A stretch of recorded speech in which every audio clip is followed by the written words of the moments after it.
Bom, chegamos ao momento mais importante da nossa reunião. O poder da visão. Abra a sua Bíblia. A Bíblia é a base da nossa vida. É a rocha sobre a qual temos o alicerce da vida espiritual. Vamos lembrar estas palavras do sábio Salomão. Não havendo profecia, não havendo visão, não havendo revelação, diz que o povo se corrompe, o povo perece. Mas o que guarda a lei, o que segue a palavra, é feliz, é realizado, tem bem-estar. Vamos ouvir o Espírito falar sobre o poder da profecia, da visão, da revelação. Ouça o Espírito, por favor. Oremos.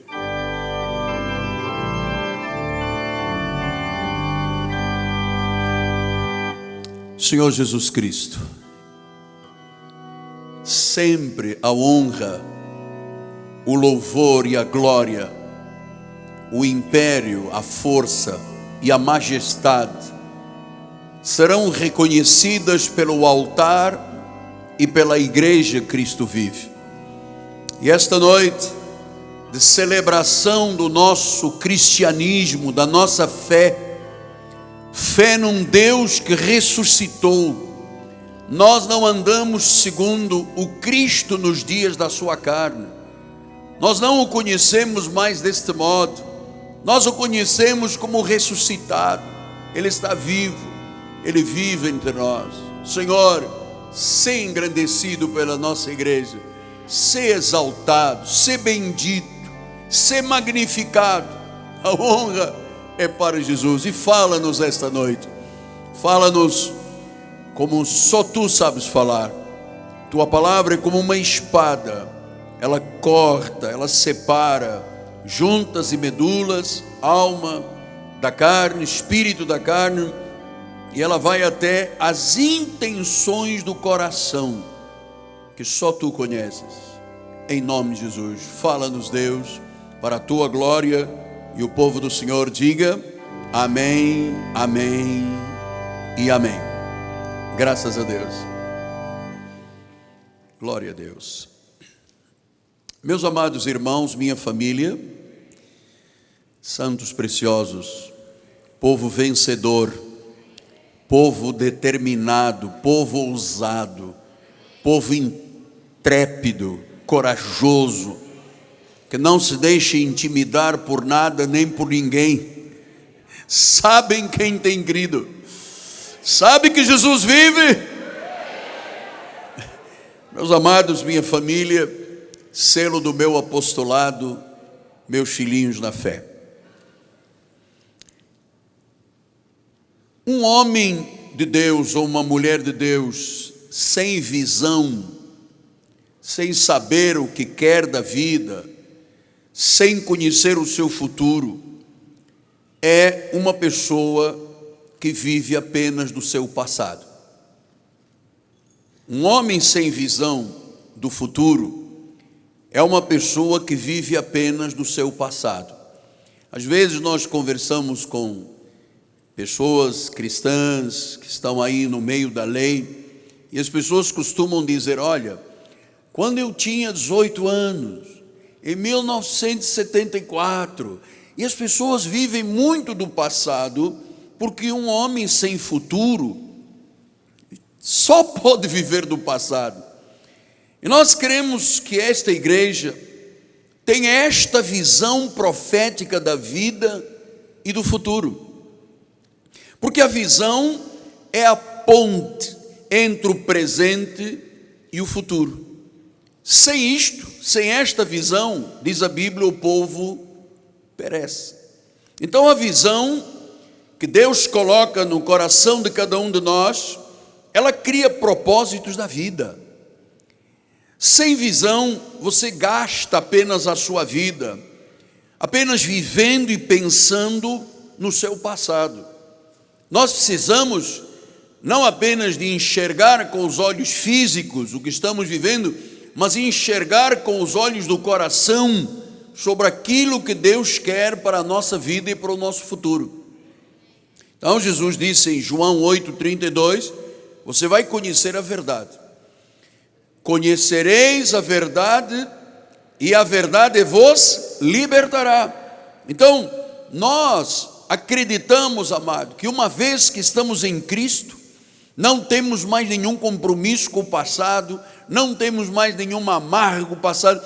Isso é importante eu lhe dizer, porque muita gente chegou à igreja passando por derrotas, passando por fracassos, um casamento que se desfez, uma empresa que quebrou, um marido que abandonou, pessoas que procuraram na cartomante, na quiromante, nos búzios, na mesa branca, na mesa preta.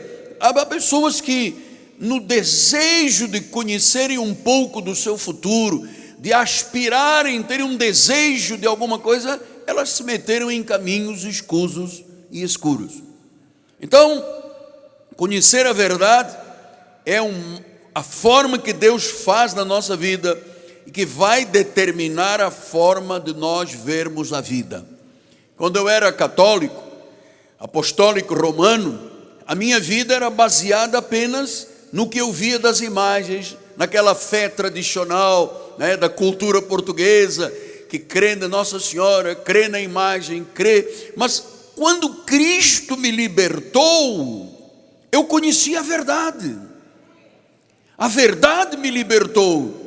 Quer dizer que nós temos hoje pela frente algo muito importante, que é a nossa vida, que é o nosso futuro. Você agora é livre, não tem mais amarras da lei, não tem mais condenação do teu passado. Você é livre para viver uma vida esplendorosa, maravilhosa. Além de você ser livre, você merece ter essa vida. Então, qual é a forma de você ver a vida? Em 1 de Crônicas 12:32 diz: dos filhos de Issacar, conhecedores da época. Diz que os filhos de Issacar conheciam a época. Nós também conhecemos a época. Nós conhecemos o que o Brasil está vivendo, as incertezas, né? Uma economia cheia de problemas, uma guerra entre os três poderes. Hoje, os três poderes que deveriam ser harmônicos e independentes, hoje se degladiam uns com os outros. Então nós estamos aí conhecendo as épocas e sabendo que este mundo não tem nada de bom para a nossa vida. É em Cristo que nós temos que ter esta visão. Deus não me criou para a mediocridade. Deus não me criou para eu ficar dentro de um mundinho. Deus me criou para eu ser um homem, uma mulher grande, poderosa, um vencedor, um conquistador, alguém que reina em vida. Você crê nisto? Então, meu amado, depende da forma de você ver a vida. Diz que uma pessoa passou por uma obra onde estavam 3 pedreiros trabalhando no muro. E a pessoa perguntou ao primeiro pedreiro: o que é que você está aqui fazendo? E ele disse: estou assentando tijolos. Perguntou ao segundo pedreiro: o que é que você está fazendo? Ele disse: estou construindo uma parede. E perguntou ao terceiro pedreiro: o que é que você está fazendo? Ele disse: estou construindo uma catedral. Depende da forma de você ver a vida. Há pessoas que veem o tijolo, há pessoas que veem o muro, há pessoas que veem a catedral. A forma de pensar determina a grandeza da vida. Eu vou repetir, você precisa guardar esta palavra. A forma de você pensar vai determinar a grandeza da tua vida. Por isso é que a Bíblia diz: conhecereis a verdade vos libertará. Então, o meu pensamento renovado tem que pensar como a Bíblia pensa. Amado, isto aí não é orgulho, isto não é soberba, isto não é vaidade, isto é fé. Isto é fé. Então, a forma de pensar determina a grandeza da vida. Você se lembra quantas pessoas no passado, amado, poderiam ser brilhantes? Quantas pessoas deixaram de se formar? Quantas pessoas deixaram de viver? Porque uns pensam que é apenas colocar tijolo, outros já têm um pensamento maior, já está construindo um muro, e na mesma parede alguém está dizendo: não, mas eu estou construindo uma catedral. Qual é a forma de você ver a vida? Então, o sábio Salomão disse em Provérbios 15:22: onde não há conselho, onde não há visão, onde não há revelação, onde não há um ensinamento perfeito, fracassam os projetos. Mas quando você está debaixo de bons conselhos e bons conselheiros, a Bíblia diz: há bom êxito. Provérbios 16:1, o coração do homem pode fazer planos, mas a resposta certa dos lábios vem do Senhor. Quer dizer que eu faço planos, mas a resposta certa é de Deus. Quer dizer que para que os meus planos possam ser bem-sucedidos, eu tenho que estar dentro da vontade de Deus, dentro dos conselhos de Deus, dentro da visão de Deus. E olha, o que Deus tem para a tua vida não é pequeno não. Não importa qual é a cor do cabelo, a tua idade, não importa qual é a tua origem, você está aqui é porque Deus tem um grande plano para a tua vida. Agora, como é que você vê? Você se vê apenas assentando tijolo? Ou se vê construindo um muro? Ou você está se vendo construindo uma catedral? A forma de você, os teus olhos físicos só conseguem enxergar o que a acuidade visual te oferece. Mas nós não temos só olhos físicos, nós temos os olhos do coração. Eles enxergam, esses é que enxergam bem. Então qual é a forma de você ver? Como é que você está enxergando? Com que olhos você está enxergando a vida? Você sabe que há uma passagem, eu já preguei muitas vezes, mas eu acho que eu tenho que reforçar este pensamento, que é quando Deus manda Moisés separar os 12 espias para irem espiar a terra que ele prometera, vocês sabem, a terra prometida. Deus diz: olha, vou vos dar uma terra maravilhosa, lá vai ter leite, mel, uva, fruta, figo, delícia, é uma terra maravilhosa. E Deus disse a Moisés: Moisés, separa os 12 principais, os mais preparados, mais sábios, mais cultos, e manda espiar.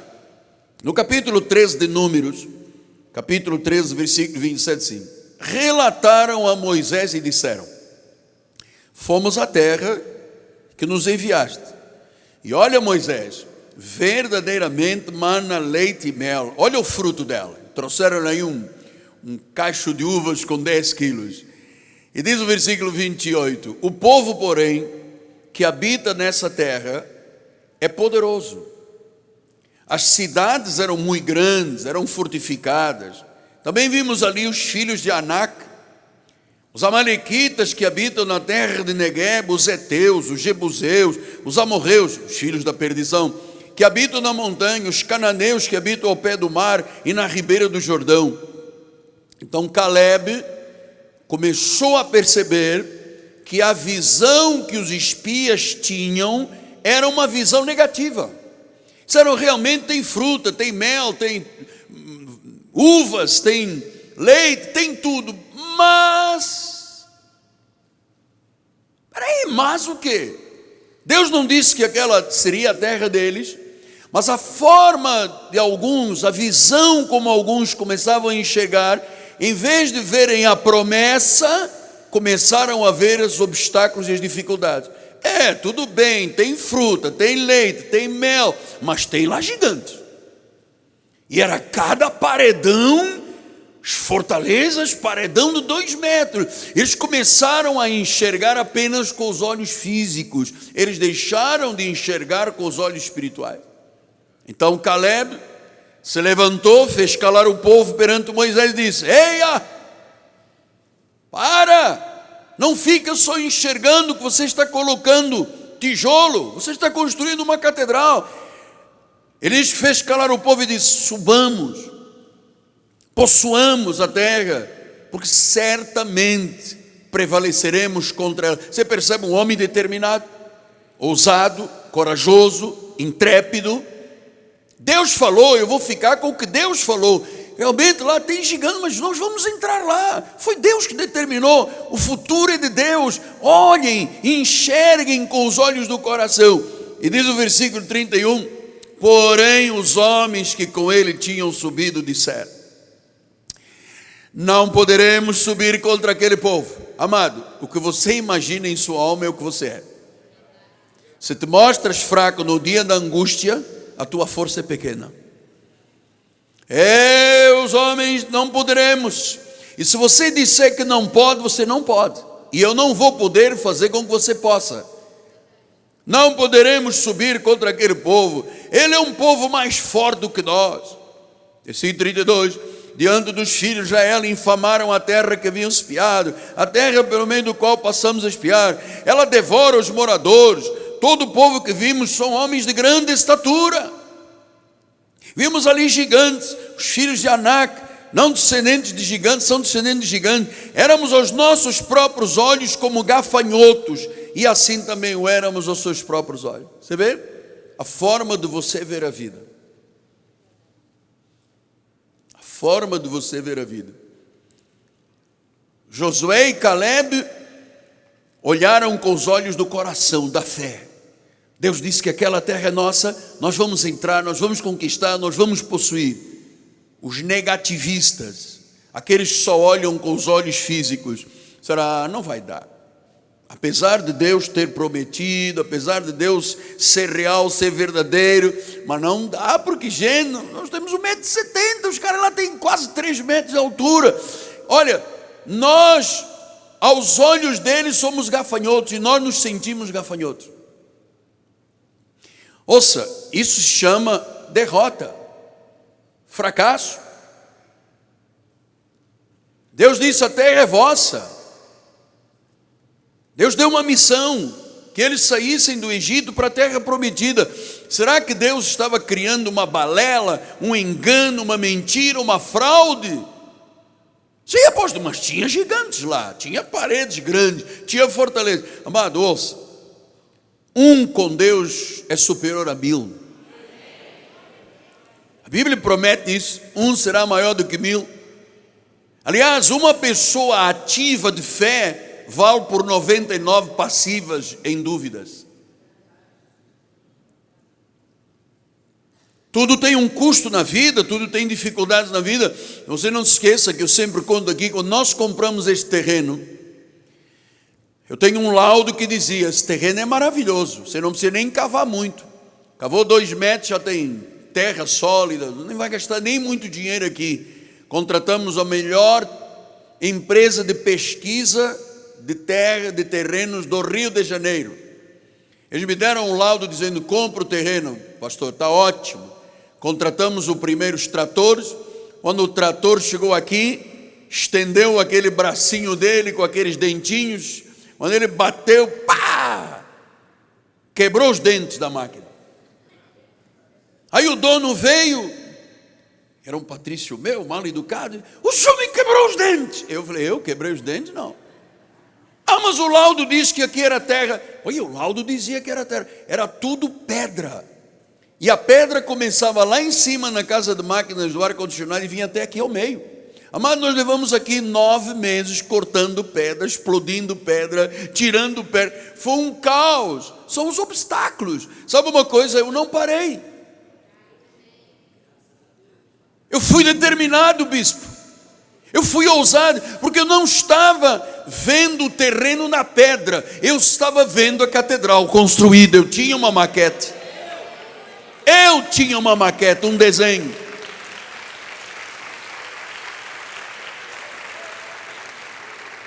Então, aos nossos próprios olhos, nós somos gafanhotos. Amado, eu vou lhe dizer uma coisa. Não se inferiorize, não importa. Não se inferiorize. Olha, mas não acredite de que negro tem que ganhar menos do que o branco, que a mulher negra tem menos oportunidades que as brancas. Não acredite nisso. Você não deve deixar se humilhar por ninguém nem nada nesta terra. Não se veja com olhos de gafanhoto. Sim, apóstolo, mas ninguém na minha família conquistou nada. Ninguém é ninguém. Você não é ninguém, você é alguém precioso para Deus. Se a tua família não conquistou, você vai conquistar. Se o teu pai não teve, você vai ter. Porque você agora está aprendendo a enxergar com olhos espirituais e a acreditar no que Deus diz. Se Deus diz, tem que se cumprir. Ele é verdadeiro, ele não é homem para mentir. Diga amém aí, me ajuda aí. Então, os 10, quer dar um aplauso? Vamos lá. Na realidade, os 10 espias não compreenderam a sua missão. Porque uma pessoa que foi separada, eram os melhores, os 12 melhores, mais cultos, mais educados. Eles se viam como gafanhotos. Por quê, apóstolo? Porque eles não tinham visão. Tinham até cultura. Tinham sangue monárquico. Mas eles não tinham a visão de Deus. Josué e Caleb não, tinham a visão de Deus. Quando eu fui consagrado pastor, foram consagrados, bispo, uns 35, 40 pastores, na mesma época, ali ano, mais ano, menos ano. Amado, a maioria deles sumiu.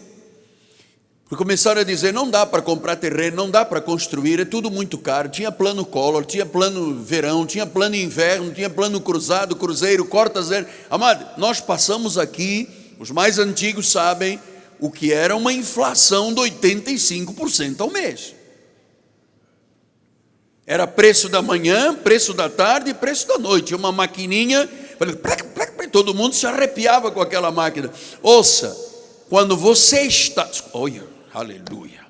Olha, amado, quando Deus está na vida de uma pessoa, não há inflação, não há pedra grande, não há nada nesta terra que te impeça de cumprir os planos que Deus tem para a tua vida. Josué e Caleb disseram, subamos, vamos em frente, nós vamos possuir a terra. Ao Filipenses 3,14, o apóstolo São Paulo disse, eu prossigo para o alvo. Como é que você vê a vida? 13 indivíduos juntos trabalhando. Você, eu estou assentando tijolo. Você, não, eu estou construindo um muro. Você, eu construindo uma catedral.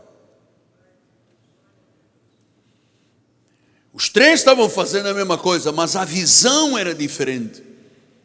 Paulo disse, eu tenho visão, eu prossigo, mas não ando aqui tateando as cegas, eu tenho um alvo. O alvo familiar, o alvo profissional, o alvo que você tem, construir a tua casa, construir o teu empreendimento, ter a tua loja, ter o teu mercado, ter as tuas... Você tem que sonhar, porque isto é sonho de Deus. E você tem que acreditar que você vai possuir isso, amado. Ou você acha que eu tinha um monte de amigos quando eu cheguei aqui ao Brasil? Eu não conhecia ninguém. Eu não tinha nem documentos. Meu passaporte foi para chegar ao Brasil, espiou, fiquei aqui uma apátrida. Tinha documento, tinha passaporte, não tinha nada. Mas sabe, Deus é tão perfeito, é tão real, é tão precioso, que os planos dele não podem ser impedidos. Olha, amado, só aquela pessoa que se sente e se vê como um gafanhoto é que não vence na vida. Então muitos não estabelecem alvos porque pensam que não são capazes de cumprir ou que podem falhar. Então, eu preciso que você tenha um alvo que dê sentido à tua vida, que você lute por isso, que você vá atrás do seu sonho, que você vá atrás das suas conquistas. Porque olha, amado, Provérbios 16:9, o coração do homem traça o seu caminho, mas o Senhor, eu disse o Senhor lhe dirige os passos. Eu te contei, quando eu fui consagrado como pastor, eu tinha um amigo, tinha uma capelinha num sítio lá para dentro do Campo Grande, viaduto, tem um viaduto dos Cabritos. Eu sempre conto isso aqui, alguém me manda dizer que não existe, não tem um viaduto dos Cabritos. Para dentro dos viadutos dos Cabritos, era uma capelinha pequenininha, tinha um órgãozinho de pedal, aquela coisa de freira antiga. E eu entrei naquela capela, cheia de andorinha, cheia de coisa. Eu disse, olhando, porque a capela era desse tamanho aqui, eu disse, meu Deus, este é o meu lugar. Meu sonho, ser pastor aqui no viaduto dos Cabritos. Quando era para pastorear ovelha, não cabrito, né? Então, e Deus disse, olha, você está apenas assentando o tijolo, cara. Eu tenho uma catedral para você.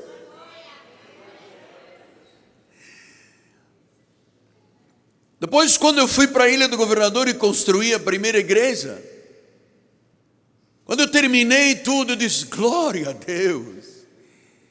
Eu nasci para viver na Ilha do Governador. Eu amo a Ilha do Governador. Eu gosto de passar aquela ponte e ver gente pescando cocoroca. Que tão lindo. E Deus disse: você acha que eu lhe trouxe lá da África, fiz o milagre que eu fiz na sua vida, para agora você ficar aqui num bairro pequenininho, lá no fundo da Ilha do Governador, pescando cocoroca? Disse: mas e agora, Senhor? Agora, numa reunião que nós tivemos com o bispo Roberto, o bispo disse: se eu fosse você, Miguel Ângelo, eu entregaria a Ilha do Governador e eu iria para um cinema lá grande, e você vai construir lá uma... Eu entreguei a chave na hora. Quando eu entrei no Cinema Piedade, alguém aqui é do tempo do Cinema Piedade? Ai, meu Deus, você já suou muito, né? Suaste muito.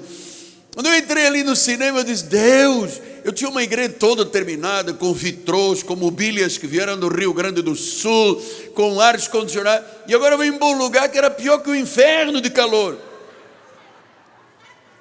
E Deus disse: prega a graça, meu filho, anuncia um pacto melhor e superior, eu vou te honrar em tudo. Amado, isso é puro Deus na nossa vida. O homem traça o seu caminho, mas o Senhor lhe dirige os passos. Salmo 37, 23 a 24. O Senhor firma os passos do homem bom, e no seu caminho lhe se cair, não ficará prostrado, porque o Senhor o segura pela mão. Se no meio do teu percurso, do teu sonho, há um obstáculo, como eu tive aqui, pedras grandes, tivemos que cortar, gastamos rios de dinheiro para tirar isso tudo aqui. Amado, não importa, vai sair a catedral.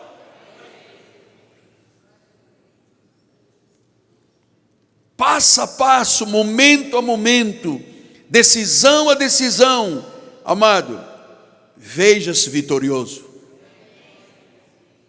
Veja-se um conquistador. Veja alvos chegando na tua vida, metas alcançadas. Amado, comece a ver isto, porque você não vê isto com os olhos físicos, você vê isto com os olhos do coração. Por isso é que Paulo diz: iluminados os olhos do vosso coração, para compreender a riqueza e herança dos santos, para compreender o pleno conhecimento. Então, comece-se a ver um empresário grande, um diretor de empresa. Amado, comece-se a ver, porque eu já expliquei isto aqui e gravei hoje na televisão. Eu conheci uma irmã, eu não sei se ela me disse 20 ou 30 anos, foi auxiliar administrativa. Eu disse: a irmã ficou 20 ou 30 anos, vamos imaginar 30 anos, auxiliar administrativa. A senhora não pensou em fazer um cursinho de secretária? A senhora não aprendeu a mexer em computador, a falar uma língua, a sair de auxiliar administrativa para pensar em ser gerente e depois diretora? Disse: não, eu estava bom o salário, pequenino, mas estava, sabe, eu queria garantir aqueles. Perdeu 30 anos no mesmo lugar, sem sonhar, sem desejar, sem acreditar. Amado, então você tem que começar a ver a tua casa própria, a ver o teu carro, a ver os teus negócios, a ver os teus empreendimentos. Você tem que fazer como fazia Michelangelo. Michelangelo, quando o grande pintor, escultor, arquiteto, poeta italiano renascentista, quando ele pegou aquele bloco grande de mármore, ele disse aos seus comparsas da época: lá dentro deste bloco está a estátua de Davi, que é uma estátua linda, talvez uma das estátuas mais imponentes do mundo. Eu, quando cheguei diante daquela estátua lá em Florença, disse: uau, existe mesmo. E Miguel Ângelo dizia isso: eu não vejo o bloco de pedra, eu vejo a imagem lá dentro. Isso chama-se enxergar com os olhos da fé. Isso é ter visão, isto é ver o futuro chegando. Hebreus 11:1 disse: ora, a fé é a certeza. Diga certeza. A fé é a certeza de coisas que se esperam. Amado, eu estou esperando coisas boas e grandes. Não vou desistir de nada. A fé é a certeza de coisas que se esperam. É uma convicção, uma convicção de fatos que se não veem. Mas Michelangelo dizia, dentro desse bloco de mármore tem um Davi. Dentro desse bloco de mármore tem uma Pietà. Ele conseguia enxergar além dos olhos físicos. Então diz que a fé é a capacidade de ver o que os olhos não podem ver. Eu me recordo que durante a construção, eu pedia, quando eu estava fazendo televisão, rádio lá no cinema, eu pedia ao bispo Eleir para vir aqui. Não tinha nada, só tinha buracos e ferros no chão. Aí eu perguntava, bispo Eleir, como é que está a obra? Ele disse, a catedral está linda. Não tinha nada, tinha ferros no chão e areia e terra e madeira e lama. A catedral está linda. Então, amado, o que os teus olhos físicos não podem enxergar, os olhos espirituais podem. O invisível se torna visível. Então nós precisamos ter uma grande visão da vida. Isaías 6:1 diz, no ano da morte do rei Uzias, eu vi o Senhor sentado sobre um alto e sublime trono. Eu vi. Nós temos que ter esta visão da vida. Você sabe por quê, amado? Porque Efésios 3:20 diz que Deus é poderoso. Você está ouvindo essa palavra? Deus é poderoso para fazer infinitamente mais do que tudo quanto pedimos ou pensamos, conforme o seu poder que opera só no apóstolo. Opera onde? Você tem a certeza do que está dizendo? Isso não é uma heresia, isso não é negativismo, isso não é soberba, vaidade. Você dizer, opera em mim. A Bíblia diz isto, amado. A Bíblia está dizendo que Ele pode fazer infinitamente mais do que pedimos, do que pensamos, porque às vezes nós estamos pensando numa casinha e Deus tem uma de 4 quartos, com telhado lá em cima, com churrasqueira, com uma piscininha. Deus tem tudo para a tua vida, amado. Você está pensando numa carreira de uma auxiliar administrativa e Deus diz, não, mas eu a coloquei para ser diretora da empresa. O que você quer da vida? Obstáculos vamos ter todos o resto da vida. Oh, as paredes são grandes, eles são gigantes. Mas quando Deus é por uma pessoa, amado, não importa quem seja contra. Não importa quem seja contra. Então a sua visão vai determinar o seu destino. Porque a visão é a chave do futuro. Você sabe que eu cheguei aos 65 anos e eu disse, Deus, eu tenho uma jornada tão grande ainda pela frente. No outro dia um irmão teve a ousadia de me perguntar aqui na escada, quando é que o senhor vai aposentar? O que você acha que eu sou? Velho de quê? Eu tenho um cartão de idoso, porque o irmão Bispo Afonso me ensinou a pegar lá por causa do estacionamento do Barra Shopping. Mas, mano, meu coração não se vê dessa forma. Eu me vejo como uma águia. Eu vou voar alto. Eu tenho muita coisa para conquistar na vida. Eu tenho muito chão para correr, amado. Eu estou alargando a minha tenda. Eu estou alargando e fincando as estacas, esticando as cordas. Diga glória a Deus.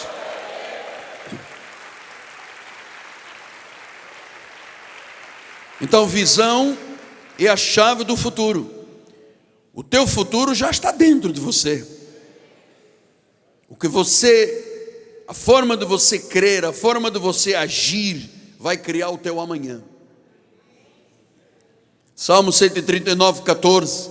Graças te dou, visto que por modo assombrosamente maravilhoso me formaste. As tuas obras são admiráveis. A minha alma o sabe muito bem. Amado, isto é Deus, obras admiráveis. Deus nos formou de forma assombrosamente maravilhosa, para depois eu ficar 30 anos auxiliar administrativo. Com todo respeito, gente, vamos lá ver.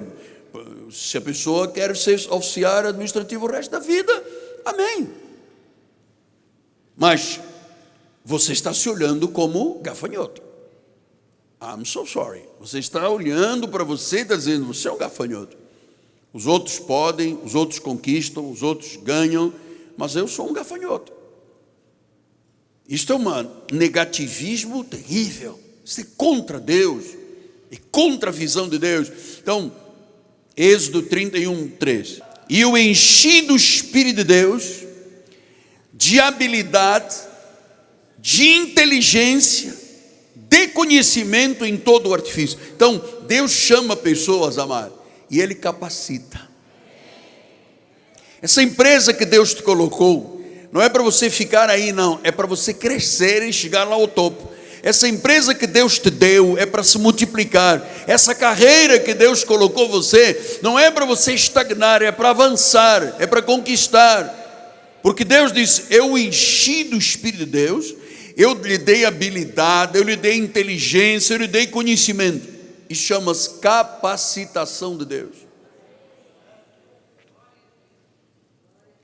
Isto é Deus agindo na vida das pessoas. Então, toda pessoa que tem visão de Deus, que olha não com os olhos físicos apenas, mas olhos do coração, ela começa a agir. Você sabe, visão requer ação. Minha pergunta é, onde você quer chegar daqui a 1 ano, 5 anos, 10 anos? Você tem que estabelecer alvos, você tem que estabelecer metas, porque você vai chegar lá. Parece apenas que é um sonho, mas amado, se Deus colocou sonhos no teu coração, eles serão realidade. Pense grande. O Todo-Poderoso te dará a ciência, a habilidade, a inteligência, o conhecimento para você realizar o que Deus quer que você realize. Isso são ditos de Deus. Isso é conhecimento de Deus. Isso são a ciência, isto é ciência do Altíssimo, isto é palavra. Então nós temos hoje que parar e perguntar ao nosso coração onde você quer chegar, até onde você quer ir.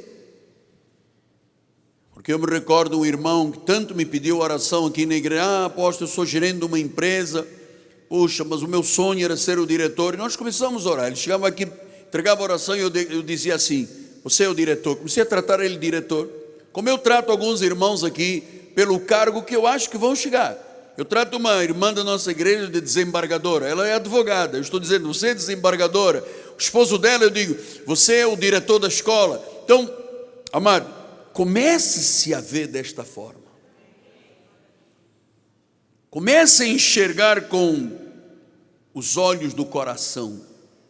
Comece a pensar onde eu quero estar, onde eu quero chegar, o que eu quero ser, o que eu quero ter. Comece a ver isso. Comece a ver como Michelangelo, que olhava aquela pedra gigante e dizia, lá dentro tem uma estátua de Davi com 3,5 metros de altura. Comece a ver desta forma. O Senhor Jesus vai te honrar. O Senhor Jesus vai me honrar. Quando eu paro na vida, amado, e vejo e olho lá para trás, e me vejo na Igreja Nova Vida de Bom Sucesso, quando eu era diácono, e eu dizia lá nas minhas orações, Senhor, eu quero seguir uma carreira eclesiástica, a missão que tu me deste é esta, não quero ser diretor de empresa, não quero ser advogado de nada, não quero ser magistrado de nada, eu quero ser um servo do Deus Altíssimo. Então eu comecei a me ver desta forma, eu comecei a me enxergar como Deus me via. Às vezes as pessoas chegavam e diziam assim, mas você é gafanhoto. Eu dizia, não sou gafanhoto. Ah, mas você é vaidoso, você quer mais do que os outros. Você vai ter muita gente que vai botar água fria na tua fervura, amado. Muita gente vai tentar botar água fria na tua fervura. Eu queria terminar exatamente com essa palavra que eu volto ao início do culto: determinação, ousadia, intrepidez. Você tem que ter esse espírito dentro de você. Comece a ver grande. Pare de sonhar com coisas que você pode fazer esta semana apenas e terminou. Comece a ver mais lá adiante. Comece a ver construindo. Comece a ver a tua empresa. Comece a ver os teus negócios. Comece a ver o teu casamento restaurado. Amado, você sabe, a maioria das pessoas evangélicas que passam por problemas de casamento são pessoas que não estão dando tempo ao marido ou à esposa. Às vezes a pessoa está tão envolvida com a vida secular que se esquece de ter um marido em casa ou uma esposa em casa. Então, atenção, a vitória não é só para você, é para você e todos que participarão da tua vitória, amado. Então, um dia, um homem simples, de condições limitadas, culturais, ouviu dizer que os muros de Jerusalém estavam derribados e as portas estavam queimadas. O nome dele era Neemias. Ele era um copeiro, ele bebia o vinho e comia a comida antes do rei, porque se alguém envenenasse, o rei não morreria. O rei era Artaxerxes. E o rei notou o semblante dele triste e disse: Neemias, você não é triste assim, o que está vendo com você? Ele disse: olha, eu recebi a notícia que a terra dos nossos pais, a grande Jerusalém, os muros foram derribados e as portas queimadas. E o rei perguntou: mas e agora? O que você tem a ver com isso? O que você quer? Ele disse: rei, dá-me permissão, por favor, eu estou determinado, se ninguém fizer, faço eu. Eu vou lá e quero reconstruir esses muros, quero colocar portas novamente. O rei disse: quanto tempo você precisa? Disse: 50 dias. Então vá lá. Diz que este homem determinado, um copeiro, o copeiro do rei não tinha nem cultura geral, não tinha formação superior, mas ele tinha Deus no coração, amado. Ele era determinado, era ousado, era intrépido. Ele disse: rei, se você me deixar ir lá em Jerusalém, eu vou reconstruir aqueles muros, eu vou colocar as portas, porque a terra sagrada não pode ser destruída da forma como está. O rei disse: vamos lá. Ele foi, chamou meia dúzia de pessoas à volta dele e disse: vamos reconstruir o muro. Você sabe que logo apareceram pessoas que não gostaram.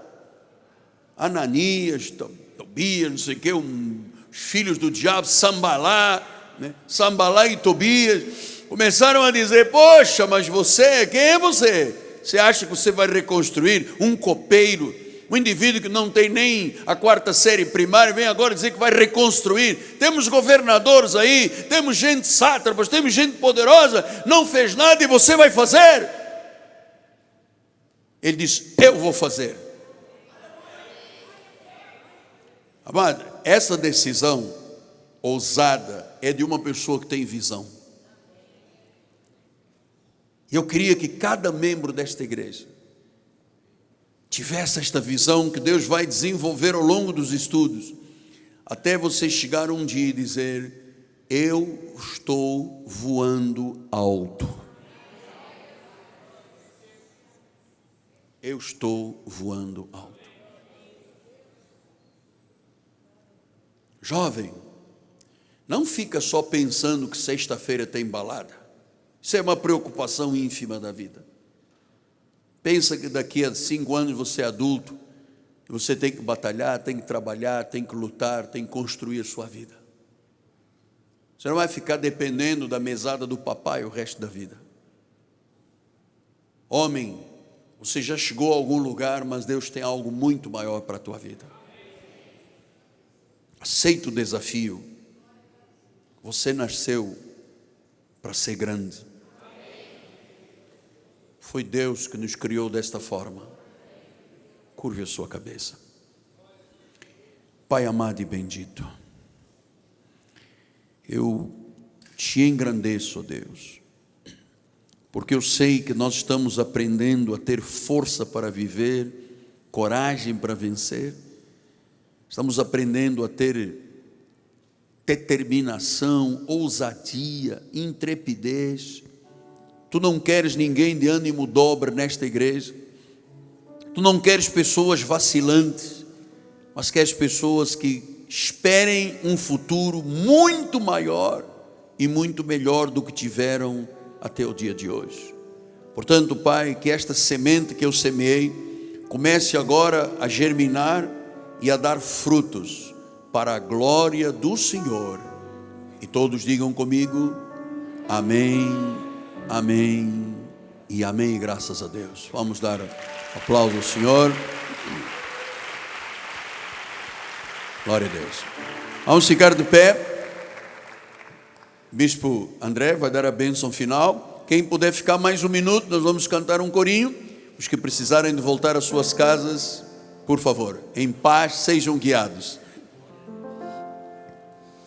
Estenda por gentileza suas mãos para o altar.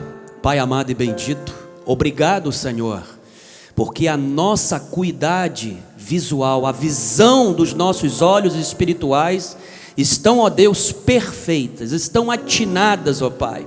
Obrigado porque temos a plena consciência através da palavra ministrada mediante o nosso profeta, Senhor.